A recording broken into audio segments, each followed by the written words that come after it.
Hi, fourth grade. It's Miss Kovarik. I decided I wanted to start doing like a bedtime story for you guys. I've seen a lot of teachers start doing it with picture books, but since you guys are bigger kids, I decided I'd do one with one of my favorite chapter books. Unfortunately, I'm at my parents' house right now, so I don't have the book, but I wanted to make sure that I got this on for you before you guys went to bed. So I found it online and I'm going to read chapter one for you from online. But hopefully, every other night, I'll be able to show you the book and it'll be a little more interactive. But for today, I'm going to read from my computer. So I'll post a picture of the cover when I post the video. I'm going to be reading Charlotte's Web, which is a classic book from many years ago. It was first published in, I can't find the first one. 1952. So it is an old book, but it's a classic, which means it's one of those books that never really gets old. People just keep reading them, and people don't get sick of them. So this is called Charlotte's Web by E.B. White. Chapter 1 is called Before Breakfast. Sorry, that's my sister. "Where's Papa going with that axe?" said Fern to her mother as they were setting the table for breakfast. "Out to the hog house," replied Mrs. Arabelle. "Some pigs were born last night." "I don't see why he needs an axe," continued Fern, who was only 8. "Well," said her mother, "one of the pigs is a runt. It's very small and weak, and it will never amount to anything. So your father has decided to do away with it." "Do away with it?" shrieked Fern. "You mean kill it? Just because it's smaller than the others?" Mrs. Arable put a pitcher of cream on the table. "Don't yell, Fern," she said. "Your father is right. The poor pig would probably die anyway." Fern pushed a chair out of the way and ran outdoors. The grass was wet, and the earth smelled of springtime. Fern's sneakers were sopping by the time she caught up with her father. "Please don't kill it," she sobbed. "It's unfair." Mrs. Arable stopped walking. "Fern," he said gently, "you will have to learn to control yourself." "Control myself?" yelled Fern. "This is a matter of life and death, and you talk about controlling myself?" Tears ran down her cheeks, and she took hold of the axe and tried to pull it out of her father's hand. "Fern," said Mr. Arable, "I know more about raising a litter of pigs than you do. A weakling makes trouble. Now run along." "But it's unfair," cried Fern. "The pig couldn't help but being born small, could it? If I had been very small at birth, would you have killed me?"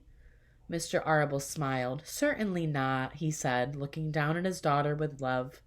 "But this is different. A little girl is one thing. A little runty pig is another." "I see no difference," replied Fern, still hanging on to the axe. "This is the most terrible case of injustice I ever heard of."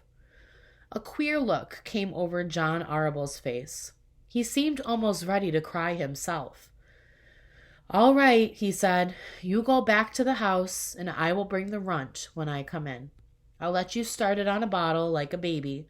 Then you'll see what trouble a pig can be." When Mr. Arable returned to the house half an hour later, he carried a carton under his arm. Fern was upstairs changing her sneakers. The kitchen table was set for breakfast, and the room smelled of coffee, bacon, damp plaster, and wood smoke from the stove. "Put it on her chair," said Mr. Arable. Mr. Arable set the carton down at Fern's place. Then he walked to the sink and washed his hands and dried them on the roller towel. Fern came slowly down the stairs. Her eyes were red from crying. As she approached her chair, the carton wobbled. There was a scratching noise. Fern looked at her father. Then she lifted the lid of the carton, and there inside, looking up at her, was the newborn pig. It was a white one. The morning light shone through its ears, turning them pink.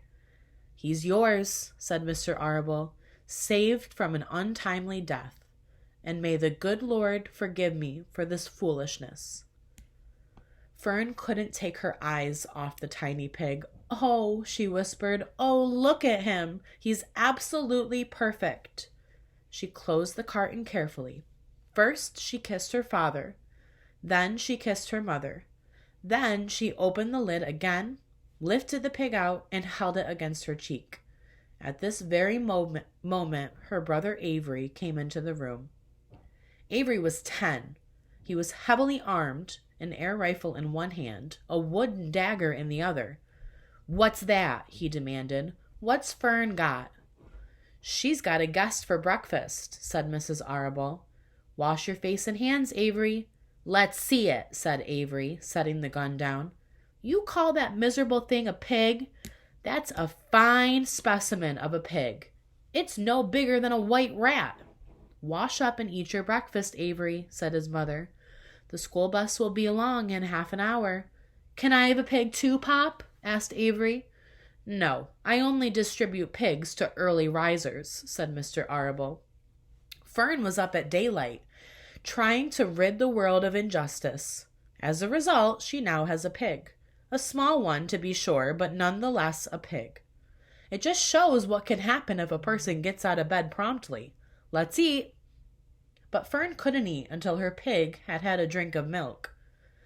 Mrs. Arable found a baby's nursing bottle and a rubber nipple. She poured warm milk into the bottle, fitted the nipple over the top, and handed it to Fern.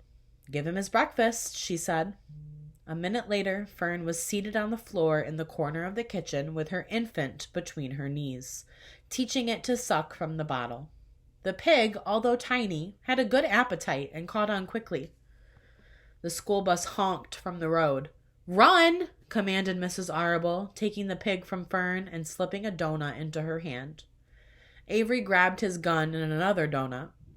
The children ran out to the road and climbed into the bus. Fern took no notice of the others in the bus. She just sat and stared out the window, thinking what a blissful world it was, and how lucky she was to have an entire charge of a pig. By the time the bus reached school, Fern had named her pet, selecting the most beautiful name she could think of. "Its name is Wilbur," she whispered to herself. She was still thinking about the pig when the teacher said, "Fern, what is the capital of Pennsylvania?" "Wilbur," replied Fern dreamily. The pupils giggled. Fern blushed. All right, that's the end of chapter 1. So we've got a couple characters. We have our main character, who is the little girl named Fern. She is 8 years old. We've got her mom and her dad, Mr. and Mrs. Arable. They live on a farm, so they have, small animals. They take care of them. They get milk from them, food from them. So when a tiny little pig was born, which they call the runt of the litter, they decided that he was going to be more work than he would be help. So the dad wanted to kill the pig, and Fern luckily stopped him, and now Wilbur is her pet. You're going to notice in this book, we're going to have a lot of personification. So if you listen to this video, I would like you to go back to the assignment and comment. I want you to make a prediction. Remember that personification is when we give things that are not human characteristics. So when we make animals, trees, furniture, anything that is not a human, we give it things that only humans can do, like eat, or talk, or sleep, or run. So I want you to make a prediction. What character or characters do you think will be personified in Charlotte's Web? All right. Well, good night, everyone. Hope you had a great day today. And we will see you bright and early with your assignments for tomorrow. Bye.